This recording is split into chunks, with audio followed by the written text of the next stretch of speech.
if you're like me, most Aussies, most mates, loved ones, they're very hardworking people, dutiful, conscientious, very committed to their economic, financial contracts and engage with their family, their children.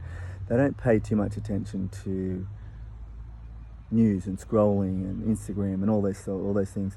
So the bandwidth they afford to like geopolitical affairs, quite little. So what happens there is the mainstream narratives occupy what they know. And it's not a matter of intelligence. They might not trust the government and not like war. However, what you see, if you're paying a little bit more attention and you've got the luxury of time to investigate and research further than the mainstream narrative and the facade, what that says, you see that there is a pro-war spirit in amongst all of us, in amongst the West, here in Australia. Our government, Alba is saying, yep, good on you, Israel and US for getting involved there, and there's like a World War III happening. There's a massive response from Iran. It's all more war, right?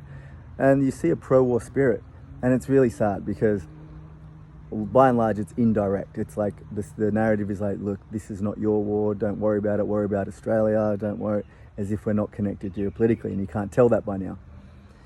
But with small bandwidth, you just take the propagandized narratives. That's what most people, our aforementioned good-hearted, loved friends of ours and family of ours that are hardworking, engaged with their family, that's all they can kind of understand, because they're not spending heaps of time investigating on Instagram.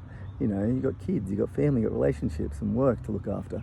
So there is a pro-spirit war here in Australia coming from our government, and that is influenced from external forces, from the US and the Jewish oligarch, Israeli billionaire political class.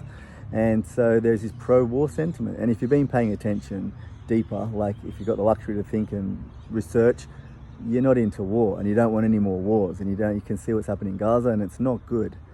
The US, Jewish, Israel military narrative and their activity ain't good. So what we need is more education, more talking, more podcasts with some, level-headed characters, anti-war characters that understand why we should be standing against anyone that's pro-war, and hoping the US and Israel now liberate any more Middle Eastern countries that left countless millions dead and children dead. And that liberation, Syria, Afghan, Iraq, all those areas, it's not good. It's based on lies, and it ain't good. It's not part of our values, nor is it part of our culture. Or pro-war, that is not right. It's serving that ultra high-end up billionaire Epstein, Jewish oligarch, Mossad, US tech class. It's not good. So we need more education, more discussion on people that understand why we shouldn't go to war, to combat the narratives that are pro-war. It ain't good. So